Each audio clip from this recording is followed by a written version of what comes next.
Hi everyone, Binny here with Beauty by Binny. Welcome to my channel. Today's tutorial is a very detailed look at my current foundation, contour, highlight, and brow routine. I broke everything down into easy to follow steps, so even if you're trying this out for the first time, it'll be pretty simple to learn. If you guys have noticed my foundation in recent tutorials, you can probably tell that I'm no longer doing the extreme contoured and highlight looks. I'm just not into that anymore. I still love to contour and highlight, but I prefer to keep it very soft and subtle. Okay, so let's get started. Step 1 is prepping the skin and getting it ready for makeup.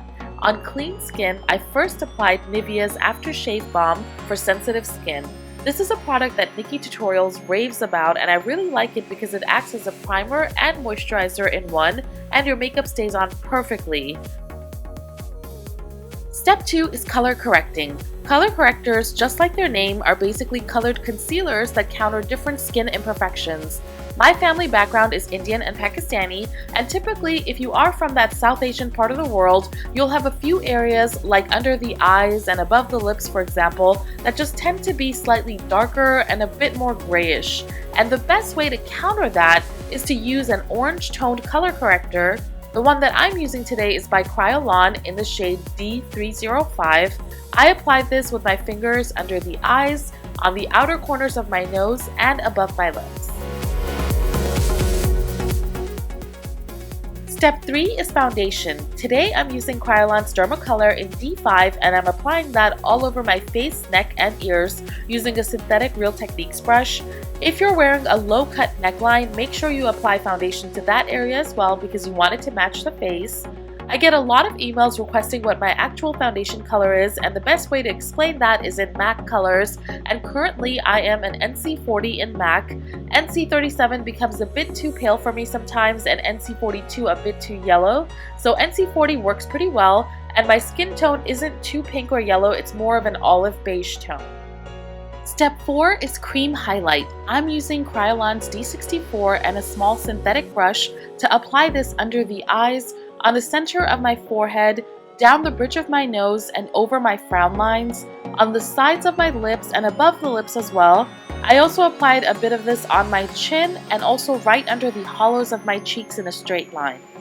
You guys can purchase these small synthetic brushes from websites like eBay and Amazon. They are very inexpensive and make contouring and highlighting so much easier. Step 5 is cream contouring. Today I'm using Kryolan's D13 for my contour color. I also use D375, which is a lot darker, but I like D13 more because it gives me a much natural contour. I'm using another small synthetic brush and I'm applying this on the edges of my forehead and temples and in the hollows of my cheeks for more defined cheekbones. I applied some under my lower lips to make it look more pouty, and then I'm going to slim the face quite a bit by applying this heavily under my jawline. And next, for a straighter, slimmer nose, I'm going to apply this contour color right down the sides of my nose, and then in a V shape right under the ball of my nose, and a bit on the outer sides of my nostrils. If you have far set eyes like mine, you can also take the contour from the sides of the nose into the crease of your eyes, but if you have close set eyes, you can just skip that step altogether.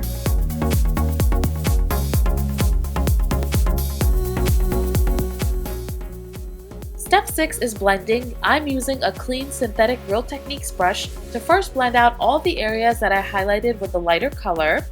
Next, I'm using a smaller Real Techniques contour brush to blend out all of the darker contoured areas. And after that, I used a clean, flat synthetic brush to go over all the areas between the light and the dark colors to make sure everything looks well blended and there are no harsh contour lines. I know that seems like a lot of steps, but it really makes such a big difference in the final results. I'm not suggesting you make this your everyday routine, but on special occasions, for a night out, or when you're taking pictures, these are great techniques for flawless skin.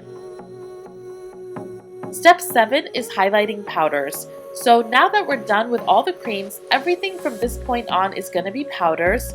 Powders will set the creams in place and will keep our makeup on all day. I'm first using a mix of Ben Nye's Banana and Neutral Set powders to go over all of the highlighted areas. I like to apply this using a powder puff, but you can use a brush as well. And then with a large fluffy powder brush, just brush it all off. If you have dry skin like me, you can brush it off right away, but if you have oily skin, you can leave it on for a few minutes longer. Step 8 is bronzer, and I'm first using this Guerlain Terracotta bronzer in number 3, and I'm applying this to all the areas I contoured previously. The brush I'm using was sent to me by Beauty is Paradise, and it's actually a blush brush, but I love how it applies bronzers. In my opinion, Guerlain makes the best bronzers ever. I know they're pricey, but it's so worth it. I love that they're not too orange or too muddy and gray. Okay, so for all of you wanting to make your lips look fuller, just look at how much fuller and powderier my lips look when I apply bronzer underneath my lower lip. Step 9 is blush. For blush, I'm using the pink shade from this OFRA Cosmetics California Dream Triangle. This is a really gorgeous soft pink blush, and I'm using a MAC 168 angled brush to apply it. And lastly, step 10 is shimmer highlighter. I've mentioned this in other tutorials, and hands down the best highlighter I've ever tried is Becca Cosmetics Champagne Pop. This is the one that Jaclyn Hill and Becca collaborated on, and it's seriously perfect. I apply this to the high points of my cheeks, a bit above the brows, over my cupid's bow, down the bridge of my nose with a flat brush, and a dot right on the ball of my nose as well. Now I love this highlighter because it's not too gold, silver, or pink, and it's not gritty or sparkly. It just gives you that perfect glow and sheen without looking over the top.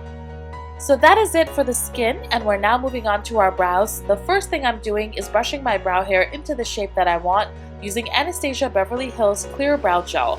This brow gel is literally a holy grail product for me. Your brows will not move out of place, and it's not thick and gooey like other brow gels. After that, I'm using a brow pencil to fill in and shape my brows. Today I'm using Spiked from MAC, but in all honesty, the Anastasia brow pencils are the ones that I prefer because of how thin they are. I always start with the bottom of the brow first, and then I like to dot the lower part of the brows and then pull the pencil upwards in small strokes to create the illusion of hair. And then in all the other areas, I like to draw short strokes with the pencil in the direction of my natural hair. I prefer to leave a few gaps in the brows to make them look more natural. You can also do the same thing with brow powders, but I do find that pencils work much faster. So once I'm happy with how my brows look, I like to clean up the area around the brows. You can use a concealer or a pro pencil like this one by Anastasia Beverly Hills. If you want a very defined brow, you can also apply this above the upper part of the brows, but don't overdo it because it can end up looking a bit too harsh and artificial. And to finish the brows, I'm using a small synthetic brush to blend out the pencil. So that's it for the brows, and this is how the completed look turned out once I was done with the eyes and lips. I hope that breaking the foundation routine down into 10 simple steps makes it easier for you guys to follow, especially if you're new to makeup. I did film the rest of the makeup from this look and will be posting that tutorial later this week, so be sure to subscribe to be notified. And I will be posting tutorials on my hair, nails, and teeth whitening routines soon, along with a get to know me video in the near future. So please like for more tutorials and follow me on Instagram. If you guys have any questions or video ideas, please leave me a comment below. Thank you all for watching. Love you. Take care. Mwah.